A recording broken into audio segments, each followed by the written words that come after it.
Danganronpa is a controversial series to say the least. From the original game, to its sequel, to any of its random spin-offs, Danganronpa has a certain aura to it, a feeling that can only be described as fun, but ...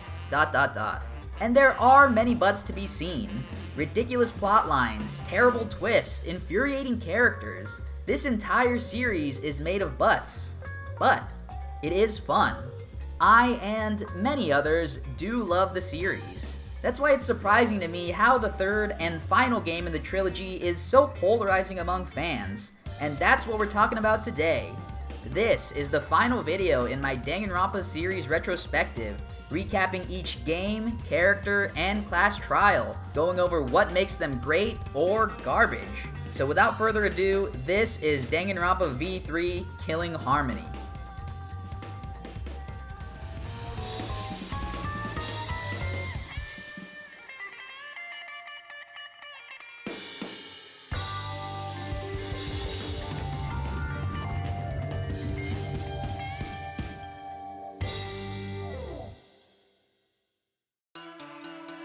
To start off, V3 is not a normal sequel.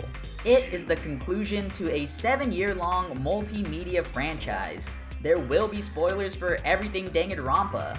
Not to say you can't go back and play any of these games for the first time after this video, but V3 doesn't hold anything back, as we can see from the game's intro that shows scenes from every piece of Dangan media out there. At this point, I would normally give a quick introduction to the killing game as a whole, but that doesn't really work for V3 because it doesn't start out like a normal Danganronpa game. Our name is Kaede Akamatsu. We are the protagonist of this crazy story, and we're kidnapped, drugged, and stuffed inside a locker. Very different from the wake up, start killing vibes of the previous games. We go on to meet our classmates and the Mono Cubs, and from all this talk about sealed talents and the ultimate hunt, we know something's up. Right away, the Mono Cubs give us our lost memories, and we wake up back in that locker we first started the game in. So let's take it from the top. Our name is Kaede Akamatsu, the ultimate pianist. We meet up with our 15 fellow ultimate classmates as Monokuma finally appears, and of course that can only mean one thing: let the killing begin. This is the longest prologue in the series for good reason. It has a lot of plot and mystery developing throughout. First and foremost is our sealed memories. Regaining our lost memories is a core part of the previous game's stories. The fact that we start the game already remembering our past selves, and not to mention our talents were sealed behind those memories, poses a lot of questions. The same goes for the mystery behind the killing game. Using our memories as hints to figure out the mystery is another core aspect of Danganronpa, and the fact we start the game out seemingly knowing about the killing game and the Mono Cubs is a big switch up. Then once we regain our memories, we suddenly lose our knowledge of everything else. It makes you think about how all of this is gonna fit on the timeline of events. We don't know if the game we're currently playing is happening in the present, if we're watching a flashback of our previous lives, when or where this takes place relative to the original killing game. Monokuma is basically magic, so really anything goes. Finally, we have the mystery of the outside world, the ultimate hunt, and the students being forced to lose their identities. What was all that for? Did a certain cringe mastermind successfully plunge the world into despair, even though she's been defeated a million times? Who knows? All I know is this prologue is awesome. Most people don't rate prologues in Danganronpa since their only objectives are setting up the rest of the game, but I do think this is a strong start. Despite its length, V3's prologue does so well building on ideas from the previous games, and it continues to do so as we get into Chapter 1.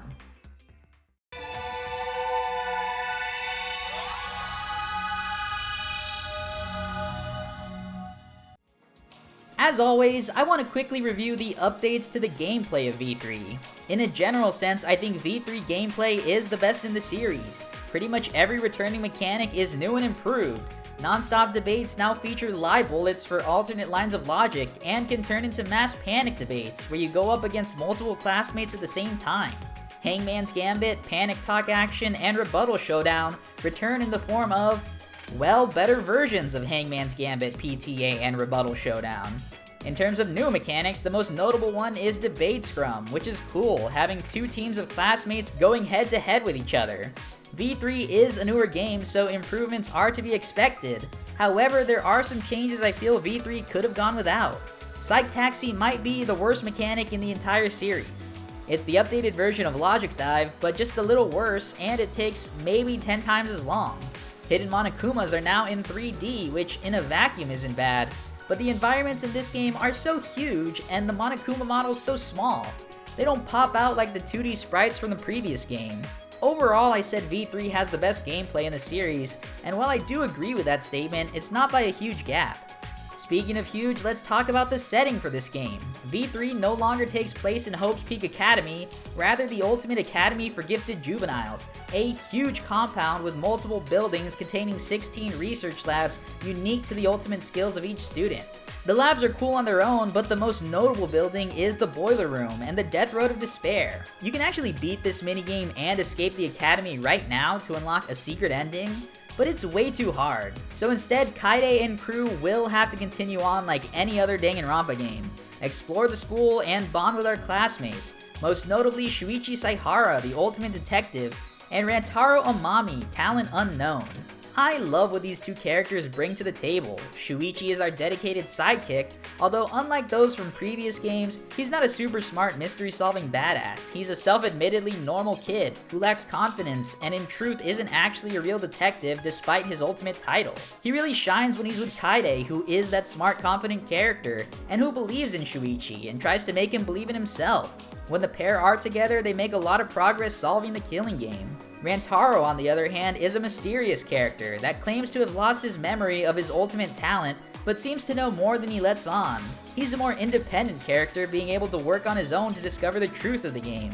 The dynamic between him, Shuichi, and Kaede is great and gives you so much to think about, whether it be their goals and motives or comparisons of this character triangle to those of previous games. The arc of forgotten talents and the ultimate detective, the role of the independent agent of chaos, the dynamic between the player character and the real main character.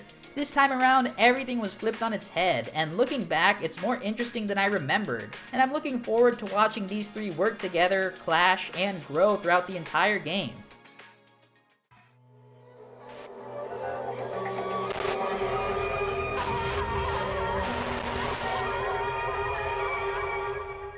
RIP.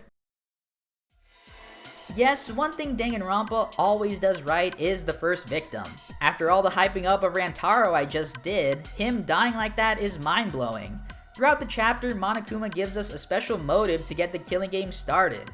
After the first kill, there will be no class trial, meaning the killer gets a free pass to graduate, aka exit the killing game. Everyone becomes either scared or suspicious, but not Rantaro. He only has one thing on his mind, ending the killing game. His motivations before his death are so interesting to piece together. As a player, we know Rantaro is smart, and we suspect he might even be dangerous. He independently makes a plan to oust the mastermind, he finds the mastermind's hidden room all on his own, and in his last moments of life, bam, no one knows what hit him. There's just so many questions his death leaves us with, the biggest being who is the killer? The killer is never revealed because no one wants to own up to it, even though they have immunity from punishment. This means the only path forward is the class trial. We need to figure out who killed Rantaro, why they killed him, and why they refused to graduate. And it's up to Kaede and Shuichi to figure it all out. Prior to the class trial, Kaiichi set up this elaborate camera system in the library, hoping to catch the mastermind going in and out of the hidden room. However, the only pictures they have are of Rantaro alone right before his death. We have to use this tiny bit of evidence throughout the trial to find the true killer, and as we get closer and closer to the truth, the entire class homes in on one person, Shuichi. He's the one who came up with the plan of catching the mastermind, he found the hidden room, he planned the camera system, he was the first person to the crime scene and thus had time to alter it. However, we know Shuichi, we know he's not the killer, and as we fail to defend him from this onslaught of accusations, we have no choice but to reveal the truth, that we are the ones who killed Rantaro.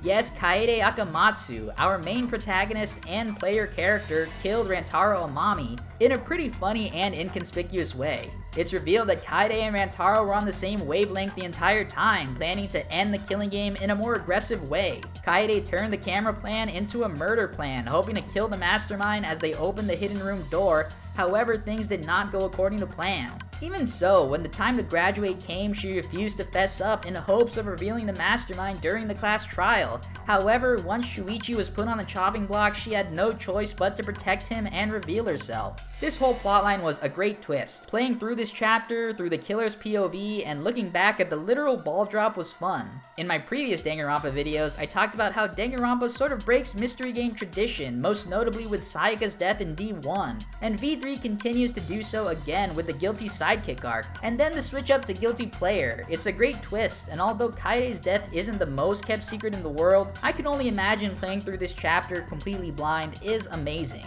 In the end, Kaide helps Shuichi prove her guilt and hopes he can become more confident in himself as she leaves her dream of ending the killing game to him. Everyone votes Kaide out as she gets a brutal death scene. Like seriously, that was us 5 minutes ago being ragdolled up there. But with that, we end chapter 1.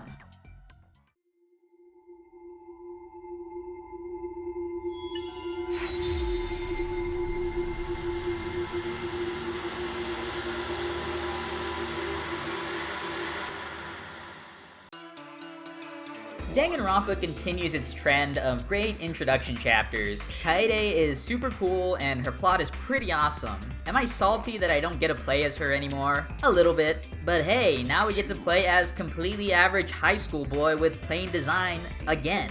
Yay! On to the next chapter.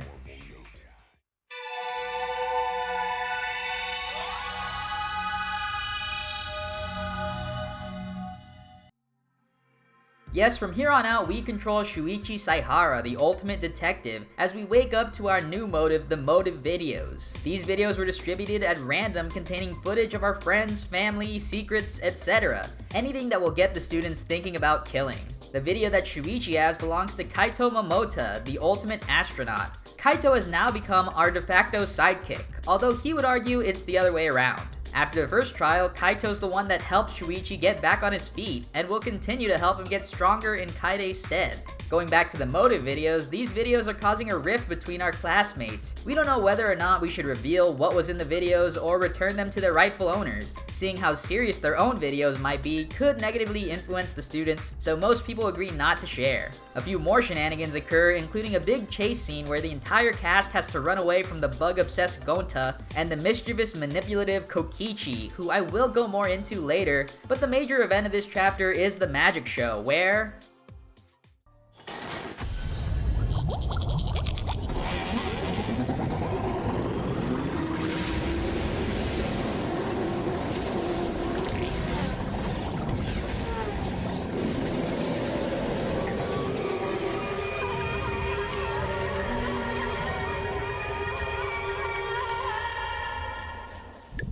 RIP. Ryoma, the ultimate tennis pro, is kind of a beast. Funny enough, before my first playthrough of the game, I actually watched someone else play it, but forgot that Ryoma died here, so I was pretty shocked seeing everything go down like this. Ryoma has a pretty sad background, his entire family massacred by the mafia, leading to Ryoma killing out of revenge, leaving him a convicted felon on death row. He's one of the more sympathetic characters, however, feeling as if there's nothing left to live for, but his interactions with Shuichi and the rest of the class slowly make him see the importance of those around him, and bring back his will to live. It makes it all the more difficult seeing him die so soon after that. There are a few suspects, however. Himiko Yumeno, the ultimate magician, who is the lolly character of this game. Every Danganronpa video, I do the little cringe weeb fanservice rant for scenes and characters that are all different levels of inappropriate, and there are certainly scenes of Himiko and other girls that I don't want to show here. But as always, I will say, this is a 2017 weeb game. Things like this are to be expected, but they're still cringe. Either way, Himiko is not the culprit. She is far too dumb. Seriously, she looks like a 4th grader but has the brains of a kindergartner. Like, I've been playing Persona 4 recently, and Nanako, the GOAT, is smarter than this high schooler. There are a few other leads with characters that don't have a strong alibi, but the true culprit is in fact Kirumi Tojo, the ultimate maid. The Kurumi reveal is where I think most fans start to feel the cracks in this game's writing, but it's not the reveal of her being the killer or the Looney Tunes style murder scheme, rather it's her motive for killing Ryoma. Kirumi Tojo is not just the ultimate maid. Her motive video reveals that she is in fact the Prime Minister of Japan. And it didn't quite hit me at first what I just read. I had a double take. The game further explains that she's more the de facto Prime Minister, being asked by the real one to use her ultimate maid skills to protect and serve the people of Japan. It's super weird and completely out there and doesn't make sense even to me, who has a more Dangan-centric brain than most people. It's so randomly shoehorned in and understandably turns a lot of people off. It would have been more effective to have a super standard, I must do anything for my master plotline, where Kurumi is just that loyal to whatever mansion or family or romantic interest she works for. And I agree, but what I will say to that is, this is Danganronpa. The vibe of this game and every game before it has kind of been weird and zany just for the sake of it. So do I knock it for trying to do just that? No. Do I knock Kurumi for just kind of being meh? Absolutely. She ends up choosing Ryoma over anyone else due to the fact that, to her knowledge, Ryoma still had no reason to live. Everyone votes, and Kurumi is executed in the Strand of Agony, another beautifully brutal death scene. Unironically, this is one of my favorite executions in the entire series. The whole climbing sequence, the pain and determination in Kurumi's eyes. Like, damn, V3 did not have to go this hard. That's not the end of Chapter 3 though. There are a couple important moments that I still have to talk about. First off is the introduction to Kokichi Oma, the ultimate supreme leader. He's the head of evil organization DICE. Don't ask me how someone like that is in a situation like this. Kokichi is pure chaos. He's able to manipulate most of the group, doing things like using Gonta to snatch up the entire class in an attempt to force everyone to show their motive videos. From this point on, he acts as the secondary antagonist of the game, like Byakuya or Nagito if they weren't irrelevant after 2 chapters or straight up insane. He's mischievous and cunning and throws everyone off the truth throughout every class trial. And at the end of Chapter 2, he reveals the true identity of Maki Harukawa, the ultimate child caregiver. Maki's been interesting up to this point. In Chapter 2, she was one of the standout suspects, having no strong alibi for the time of the murder. She's also very cautious about giving up information, to the point of withholding important evidence that helped to solve the murder. Overall, she's a somewhat dark, brooding character, which is not very fitting for the ultimate child caregiver, but things start to heat up as Kokichi pushes her too far and reveals her true talent, the ultimate assassin, abruptly ending Chapter 2.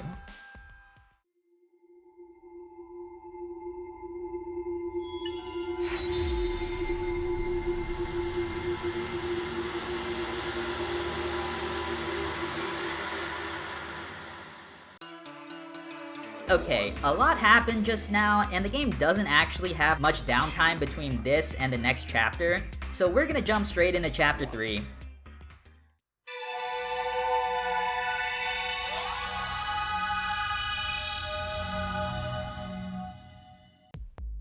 The very next day, the entire class meets at Maki's research lab and confirms exactly what Kokichi said. Maki Harukawa is indeed the ultimate assassin, her room lined with different weapons and ammo. After learning this, most everyone in the class becomes suspicious and or scared of Maki and starts to avoid her. Everyone except Shuichi and Kaito. And as she joins our group, I think this is a good time to bring up another one of V3's strengths, its characters. In particular, its secondary characters. Unlike its predecessors, V3 does a great job in giving everyone actual personalities. Characters are no longer walking anime tropes, but are more elastic, responding differently to different situations, while still being unique and making sense to their established character traits. A lot of different characters have their own character arcs that aren't hidden behind hours of optional content, and also make sense in conjunction to the overall plot.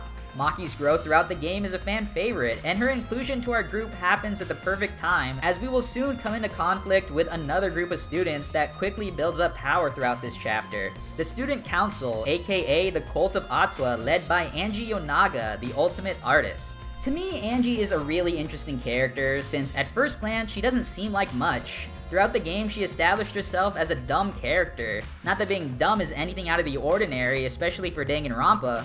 No, her stupidity isn't special until you get into her arc in Chapter 3. Chapter 3 explores her other important character trait, that she is the self-proclaimed Oracle of Atwa, god of insert island name the game doesn't actually tell us. Angie is pretty skilled at manipulating people in the name of Atwa. Originally, she was able to control her entire island, making people do anything she wanted, claiming it was Atwa's will. And now, spurred on by her third motive, she plans to do the same with her classmates. The third motive, the Necronomicon, is a magic spellbook that will bring any single one of our dead classmates back to life, which is somehow the least troublesome thing we have on our plates. Zombies are easy, Angie, on the other hand, not so much. She and the student council are surprisingly one of the more threatening antagonists in the series. Going from a dumb, helpless character that cannot be reasoned with to the most powerful character in our class almost overnight is pretty scary. Regardless of the morals of bringing someone back to life, whether it would actually work or if this is all some plot by Monokuma to mess everything up like always, the fact that we have absolutely no say is a problem. And as we non-cultists become more outnumbered and even physically outclassed, there's really nothing we can do. Angie plans to revive Rantaro, which is an interesting proposition, but we non-cultists disagree due to the danger of Rantaro possibly being a traitor or another enemy thanks to his secret information he never shared with us and his generally chaotic, independent nature. But unfortunately, there is nothing we can do other than go to bed and wait for him to return tomorrow morning.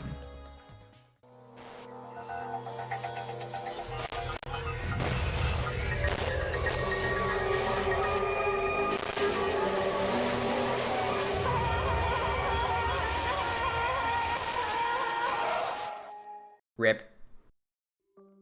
So this is an interesting case because for the first time in Danganronpa history, Chapter 3 is not a double kill chapter.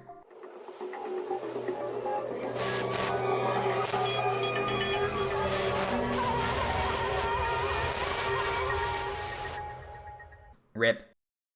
Okay, I lied, but the second kill does take a while to happen, and unlike other games where both kills are discovered at the same time, or at least believed to have happened at the same time, V3 Chapter 3 has someone die right in front of our eyes. Tenko Chabashira, the ultimate Aikido master, was a member of the student council cult, but interestingly enough, she was not actually brainwashed by Angie, and instead joined out of her own free will to protect her best friend Himiko. Tenko and Himiko join us during our investigation in hopes to uncover who killed Angie. Seeing as this whole situation started with the Necronomicon, we decide to investigate further into the supernatural. Our plan is to have a seance with Angie's ghost and just ask her directly who killed her. We set up a summoning circle where Tenko volunteers to be a vessel for Angie's spirit to be summoned, and when the ritual finishes, all we're left with is Tenko's dead body.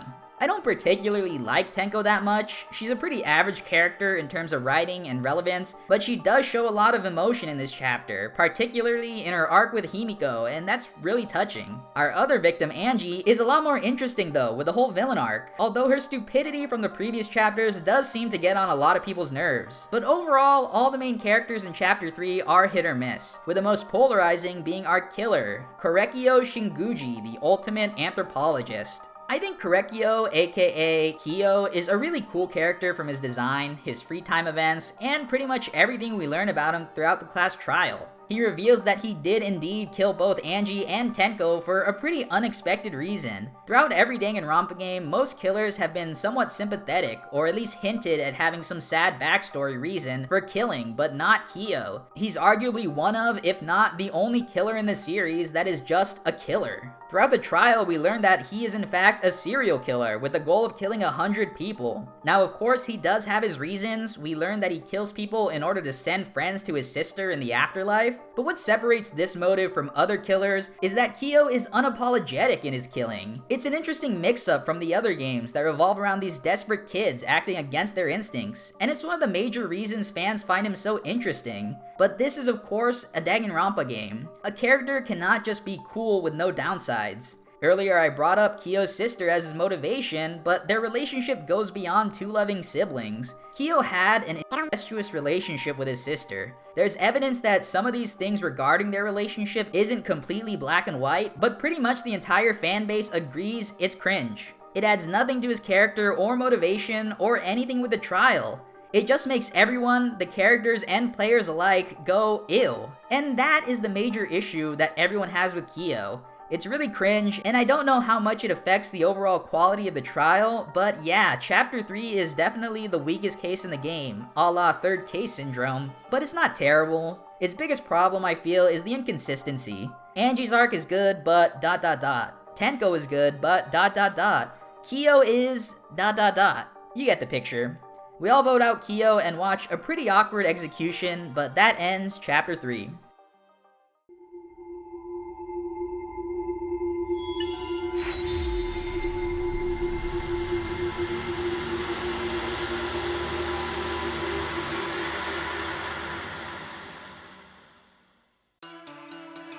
While the plot of Chapter 3 is a bit shaky, all the interesting and chaotic characters kept me wanting more. There is, however, one character in this game that really steals the show, and he finally takes the stage in Chapter 4.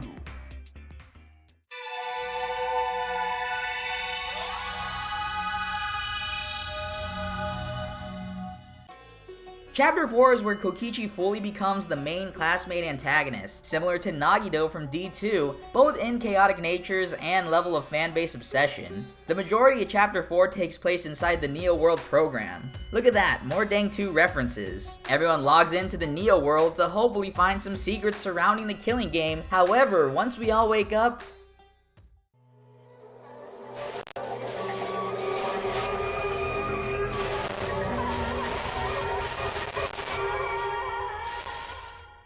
RIP.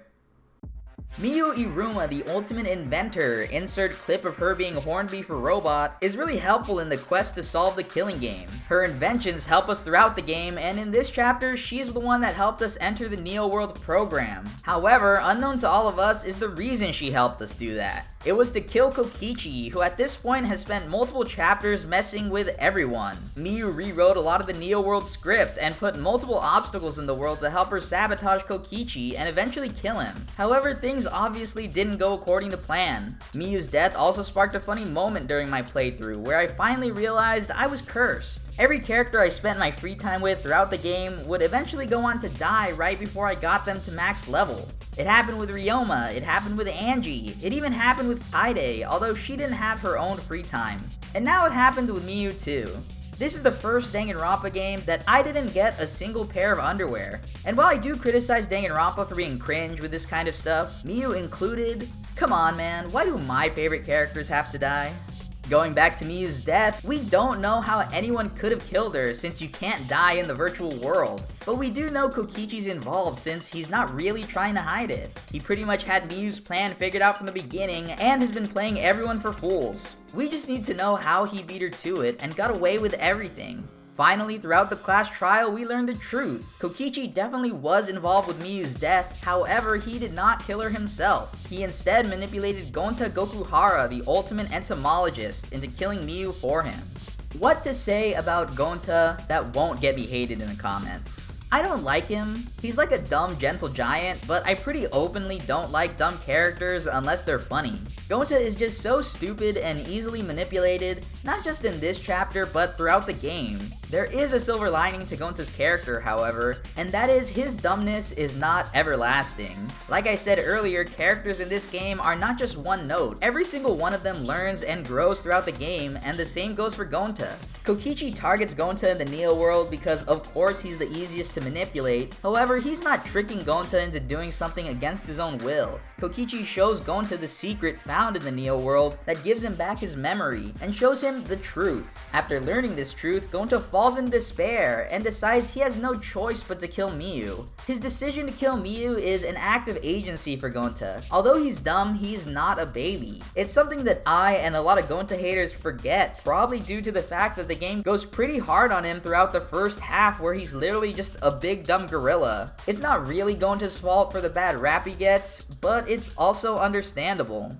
Moving on from Gonta's character, I really like this chapter's sort of regrouping towards despair. Despair is one of the main themes, of Danganronpa, but not something I tend to focus on. So seeing despair play a more important role once again was kind of fun. Miyu had her desperation to escape. She just wants to kill someone and get the hell out of here. It's classic Danganronpa. I also really like how Gonta's despair is treated in this chapter. A big problem in Danganronpa 2 is how the cast reacts to learning their truth and becoming insane characters after falling into despair. I think Gonta's reaction is much more realistic, logical, and interesting to the overarching plot. All that's left now is to learn what that mind-blowing truth was. Unfortunately, we can't do that because Gonta lost his memory, thanks to one part issues with the Neo World program and one part his own stupidity. But for now, there's nothing left to do but vote. Before we vote though, I still want to talk a little bit more about Kokichi. I've already made comparisons to Nagito earlier, but I still want to talk about why Kokichi is so interesting in his own unique way. Kokichi has already established himself as the chaotic antagonist of the game, usually going out of his way to make things harder for everyone, but what's different about him compared to other characters of the same role are his motivations. We don't actually know what his motivations are. There's hints about his past, but nothing concrete, and it's clearly not some deranged view on hope, despair, or killing like with Nagito. At this point, you just don't know, and that makes him more threatening on top of him being probably the most powerful student in the series. And I don't say powerful like it's some shonen anime or something like that, but if Danganronpa was real life, Kokichi does have all the skills needed to win. He knows what everyone's thinking, he knows how to get around interrogation, he can manipulate you, he can plan, and he can adapt that plan to whatever new circumstances pop up. Whatever you think his motivations in the beginning of this chapter were, whether he went in wanting to cooperate with everyone or was planning to get ahead, he was able to figure out the plot against him and respond in kind, laughing as he made us walk in circles trying to figure out his entire scheme. It's pretty crazy and is one of the reasons he's most people's favorite character in this game, and probably mine too. But enough on that, let's finally vote Gonta out, Gonta like Bug, and that ends chapter 4.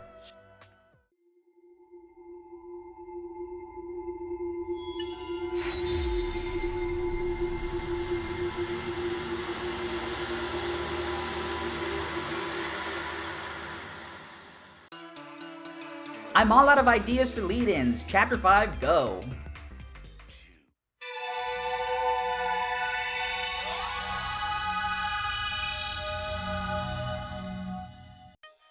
As with every Danganronpa game, V3's Chapter 5 is the big, super epic, most exciting chapter in the game. At the center of this chapter are our two favorite characters. First we have Kokichi, who we've already gone over a decent amount, but in this chapter he's finally gone over the edge. He reveals himself as the mastermind behind the killing game, he reveals the truth of the outside world being an apocalypse, he uses the Exosols to take over the school, and he kidnaps our second star of the chapter, Kaito. We haven't talked much about Kaito other than his relationship with Shuichi and Maki, but he is a very important character throughout the entire game. He starts out being the one to help Shuichi gain his confidence back, but quickly becomes jealous once Shuichi sorta becomes the leader amongst the group, being able to handle all the class trials on his own. As everyone becomes more reliant on Shuichi, including Maki, who Kaito explicitly has romantic feelings for, Kaito's jealousy becomes even worse and he eventually excludes himself from the group. However, once he's kidnapped, he lets go of his jealousy and tries to foil Kokichi's plot from the inside. In a cruel twist of fate, as we're closer than ever to defeating the mastermind and ending the killing game for good,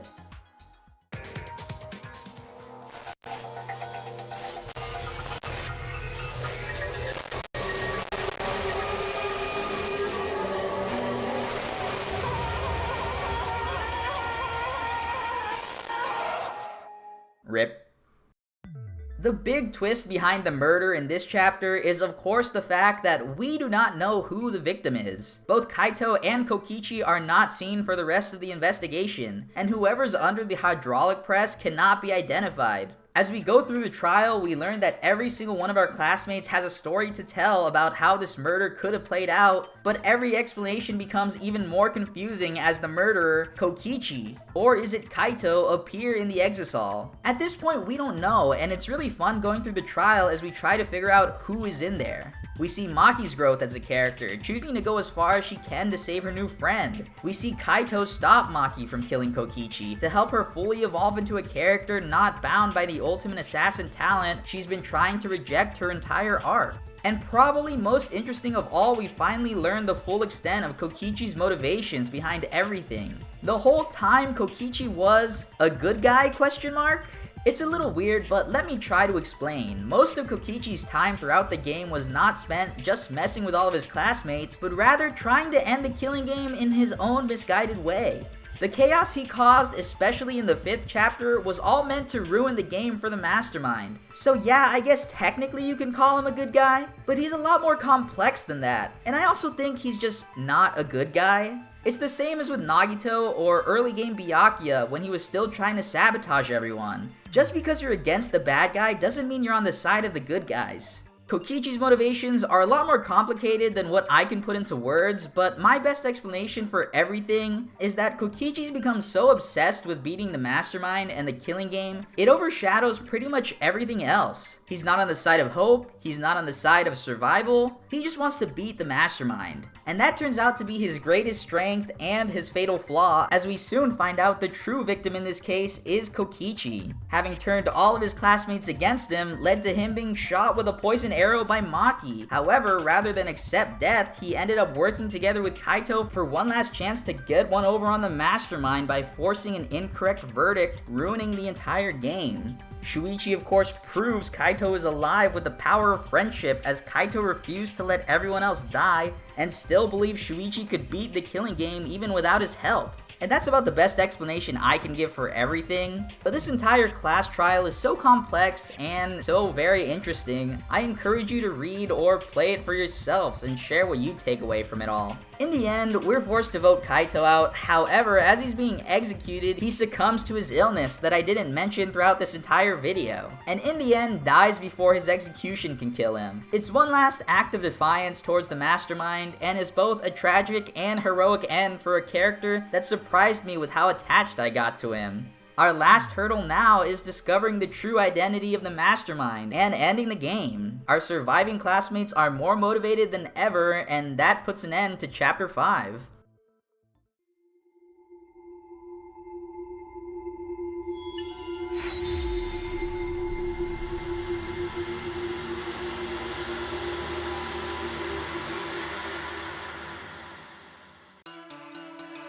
So throughout this entire video, I've purposefully tried to paint this game in the best light possible.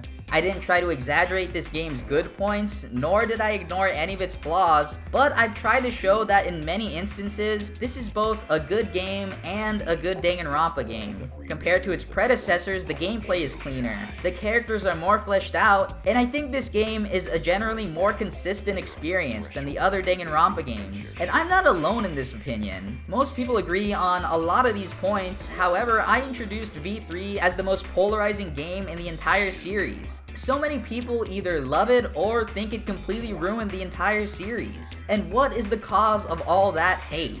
Well, the biggest reason comes down to Chapter 6.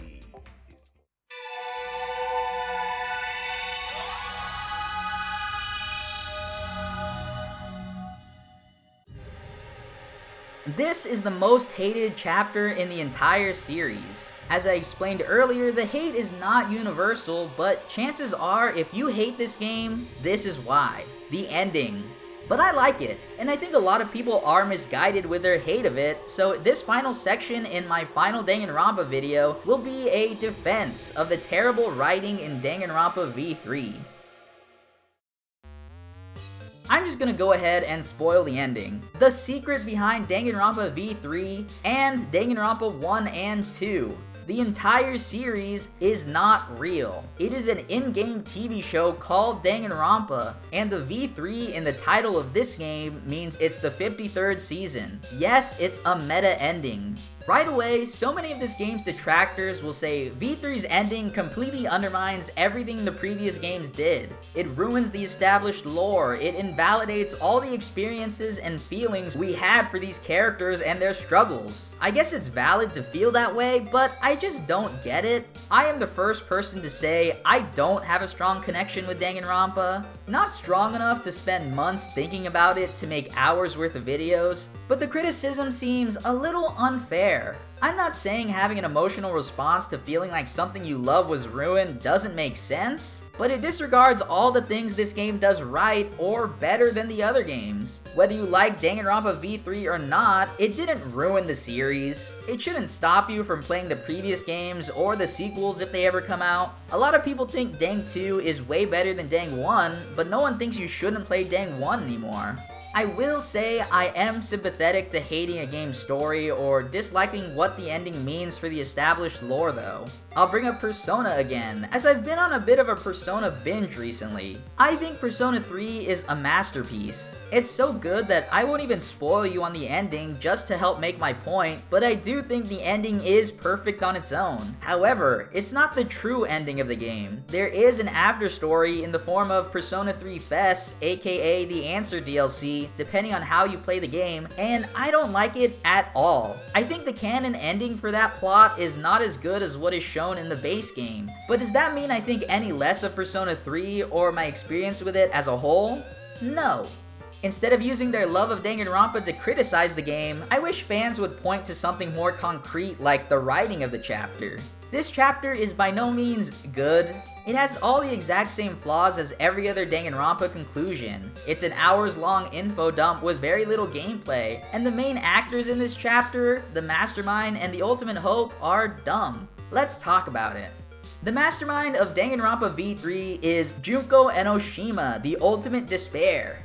Okay, that's a lie, but that would simultaneously be awful and hilarious. No, the mastermind is Tsumugi Shirogane, the ultimate cosplayer. We learn the origins of the real-life Danganronpa game, how the original games, which are the same games that we players have experienced in real life, became so popular people decided to have a real-life killing game just for entertainment. Danganronpa fans try out for the show and create their own unique backstories for each season. Every season, the final two contestants are forced to play in the next game as the next mastermind and the ultimate survivor, both of whom are given different advantages, like hidden clues or old memories. Rantaro ended up being the ultimate survivor for V3. Tsumugi later explains how everything we do in this game is pointless. We can struggle all we want, but that won't change anything. We are destined to finish the killing game, and it will continue on forever because Danganronpa is pure entertainment. It's shallow killing that people can't turn away from. Everything ridiculous and cringe and nonsensical about this game and the others, people eat up and keep wanting more.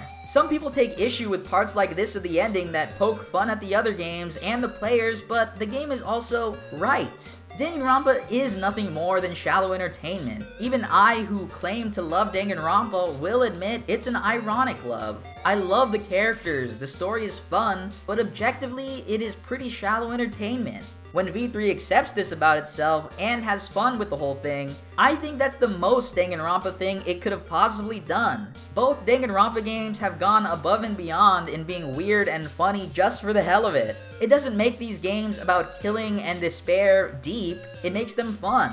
Everyone that's ever played Danganronpa has cheered for the murder of random characters like Hifumi without thinking of any deeper meaning behind his character or his death. There isn't any, because we're not supposed to.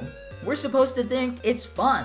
And I don't think the game poking fun at this is meant to hurt your feelings, it's meant to be fun. One thing that justifiably gets criticized about all this ridiculousness is the big reveal of the most important character in the game. The Mastermind ended up being the most irrelevant and insignificant character of the entire story. It's not good writing, but again, it's the most Danganronpa thing the game could have done. In the finale of Dang 2, Junko literally makes fun of this exact scenario and how ass of a twist it would be, and making that shit come true is classic Danganronpa. As we continue our trial, our goal shifts from ending this killing game to ending all of Danganronpa for good. But to do that, we have to defeat not only the game developers, Team Danganronpa, but the entire world, aka the viewers. And I could go more in depth with these things and the deranged struggle between hope and despair, but I think the rest of the controversy and problems with this ending are pretty much covered by everything I've already said. Spoiler alert, the game ends with true hope winning over despair when the gang refuses to play anymore, and their unwillingness to participate in this shallow game moves the viewers, resulting in the world to stop watching, refusing to give in to their mindless desires at the expense of strangers. K1B0, Kibo, the ultimate robot, turns into the ultimate hope and blows the school up, Tsumugi included. I have no defense for Kibo. He just sucks so bad, though he's still not the worst character in the series. But with that, it's time for our classic main character ending monologue. It's an emotional goodbye, not only to these characters, but to the entire series, and goes to show how the people on screen, whether it's real or scripted, can genuinely affect the people watching and playing, and that everything does matter in the end. And after hearing all of that, how can anyone think anything other than, this game fucking sucks, it ruined the series, nothing matters anymore? And that is the end of Danganronpa V3. I thought it was funny, but I have a couple of topics I want to quickly go over before we finish up, so let's do a quick rapid fire.